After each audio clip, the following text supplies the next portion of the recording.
खुलुमबाय लोगोफोर नोंथांमोनखौ आंनि चेनेलाव बरायबाय आसा खालामो नोंथांमोना गासिबो मोजाङैनो दं होननानै आंबो मोजाङैनो दं दिनै जोङो बिकास दुबे आरो जोंनि बे आसामनि दैबाना लोगोसे बड'लेण्ड इंख्लं टेलिभिजननि बड'लेण्ड डेन्स मास्टार सिजन 1आ माब्ला जागोन माब्ला जों बेखौ टिभिआव नुगोन बेनि बागै माखासे खोथा सावरायगोन बिकास दुबे लोगोफोर बिकास दुबेखौ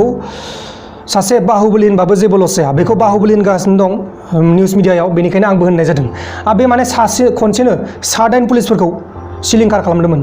बेखौ गावथारामोनब्ला गोबां पलिटिक्सनि लिडारफ्रा जोबथेसालियाव थांनांगौमोन होननानै बुंनाय जादों बेखौ माखासे प्लेन खालामनानै गावथारनाय जादों पुलिसफोरा बुंनाय बायदिब्ला बे बिकास दुबेखौ खारदोंमोन खारनायाव गावथारदोंमोन होनना बुंदों नाथाय खारनायाव गावथारनाया बोरै खर'आव गुलि नांखो खारनायाव जुदि गावदोंमोनब्ला आथिङाव नांनांगौमोन बा मोदोमफोराव नांनांगौमोन बा आखाइफोराव नांनांगौमोन बोरै बे खर' गेजेराव नांखो बोरै बेहाय नांखो बेखौ साननानै दा सिआइडिफोरा माखासे सोंथि सोंगासिनो दङ आरो बे जाथायाव पुलिसफोरखौ सोंखारिदों एफा गिदिर सासे डन सासे क्रिमिनेलखौ गारियाव लांबाय थानायाव आखायाव जेबो खायाखैमोन नामा होननानै आखायावथ' खानांगौमोन ना लकआपफोरखौ बोरै खारनो मोनखो बे सासे एफा गिदिर डन बा सासे क्रिमिनेल बेखौ आखायाव खायालासिनो मानो लांखो बे मोनसे जोबोद गिदिर सोंथि दा आरो पुलिसफोरा खारदोंमोनब्ला बेनि खर'आव बोरै माथायाव गुलिया नांखो बिकास दुबेया माखासे खोथाफोरखौ मोगथां मुलुगाव लाबोनो थाखाय गाव हारसिंनो सारेन्डार जादोंमोन मन्दिराव कालि मन्दिराव थांनानै आंनो बिकास दुबे होननानै बे गावखौनो सारेन्डार खालामदोंमोन माखासे खोथाफोरखौ मोगथां मुलुगाव लाबोनो थाखाय नाथाय पुलिसफोरा बेखौ लामाजों लामा लांबाय थानायावनो बर्डारखौ क्रस खालामनाय लोगो लोगोनो गारिखौ एक्सिडेन्ट खालामफ्लाबाय गारिखौ बेलथायफ्लाबाय बेनि उनाव खारनो नाजादोंमोन बुंबाय खारनायाव गावदोंमोननो गावनायाव बै खाफाल गेजेराव नांबाय पुलिसफोरा गल' गथा गोजा नामा बिसोर सासे क्रिमिनेल लाबोनायाव आखायाव जेबो गानहोलासिनो बा लकआप गानहोलासिनो गारियाव लाना थांनाय बेथ' मोनसे प्लेनखा बे मोनसे फेक प्लेन बेखौ पुलिसफोरा गावथारदों ओमफ्राय माखासे प्लेन खालामनानै मिडियानि सिगाङाव बुंनानै होदों अब्ला जों दा सावरायनोसै बिटिआरनि दैबाना जोंनि बिटिआराव गोबां दैबाना जागासिनो दं बाक्सा डिस्ट्रिक्टनि गरेस्वरावबो दैबाना जादों आरो लोगोसे क'क्राझारावबो दैबाना जादों बायदिसिना जायगायाव दैबाना जागासिनो दं बेबायदिनो दैबानायाव गोबां बर' फिसाफ्रा गाव गावनि न'आव दासिमबो थानो मोनाखै लोगोसे धेमाजियावबो दरसे गामि 12तासो न'खर दंमोन बे न'खरा गासिबो दै सिङाव दं नोंथांमोना नायबानो जाबाय नैबे पिक्सारखौ बे जायगाया धेमाजि मोनसे गामि बर' गामि बे गामिया दैजोंनो सेस न'खौनो नुला उखुमखौल' नुसै मा होनबावनो नोंथांमोन बे अखायाबो अखा हागासिनो दं आरो दैबानायाबो बारायगासिनो दं दा जियानो जादोंला लोगोफोर जोंनि बलिउडनि स्टार जायबा अभिषेक बच्चन आरो अमिताभ बच्चन बिसोर सानै बिफा आरो फिसाला बिसोर सानैनियाव कर'ना भाइरासनि पजिटिभ मोननाय जादों अमिताभ बच्चननि पजिटिभ मोननाया एसे सिरियास नाथाय अभिषेक बच्चननिया एसे नर्मेल आरोना बेनिया बांद्राय गिनांगौ गैया नाथाय अमिताभ बच्चननिया एसे गिनांगौ दं बेनिया बांद्राय जाखाबायमोन दा बिसोरखौ हस्पिटालाव ट्रिटमेन्ट होगासिनो दं लोगोसे अभिषेक बच्चना गावजों जाय बिथांमोना लोगो हमनो फैदोंमोन बिथांमोनखौबो टेस्ट खालामनो थाखाय गुरै खावलायदों दानिया फैदो जोङो बड'लेण्ड इंख्लं टेलिभिजननि जानो गोनां बड'लेण्ड डेन्स मास्टार सिजन 1आ माब्ला जागोन बेखौ मोजाङै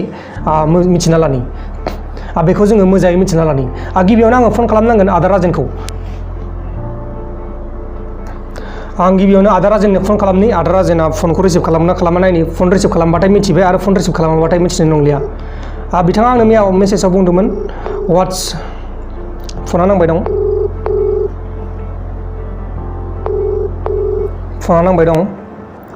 औ आदा आं प्रान्जल बुंबायदोंमोन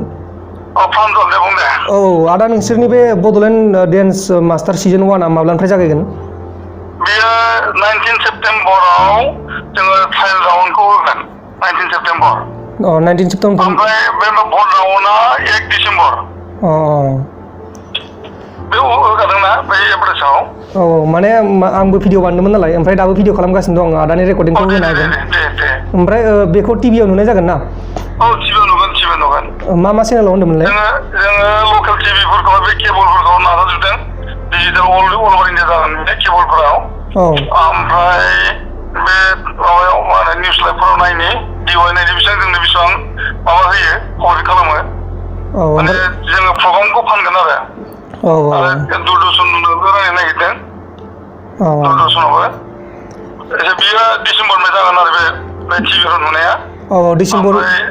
डिसेम्बरनिफ्राय एकदमबारे नुखाथारगोन आरो ना मा होनदों डिसेम्बरनिफ्राय नुखाथारगोन आरो टिभिआव जोङो प्रग्राम बायनानैब्लाबो जोङो दूरदर्शनावहाय हगारगोन आरो बेखौनो सोंनो थाखाय फन खालामबाय दंमोन आङो ओमफ्राय दाबो भिडिअ खालामगासिनो दं आदा नै टिभि चेनेलफोरनि गेजेरजोंबो टेलिकास्ट खालामनायनि राहा लागोन जाबाय दाबो आं भिडिअ खालामगासिनो दं आदानि रेकर्डिंआ नै भिडिअ जागासिनो दं आं इउटुबाव नै भिडिअ खालामगासिनो दं दे होमबा आदा नोंथांमोना खोनाखाबाय जानांगौ आदा राजानो आं आदा राजानो फन खालामदोंमोन ओमफ्राय आदा राजानियाव आङो सोंहरबाय बिथाङा बुंदों डिसेम्बरनिफ्राय टिभिआव नुगोन होननानै आजेबो गोबाव गैला बांद्राय गोबाव गैला दाथ' जुलाइ जाखाबाय जुलाइ सेप्तेम्बर अक्ट'बर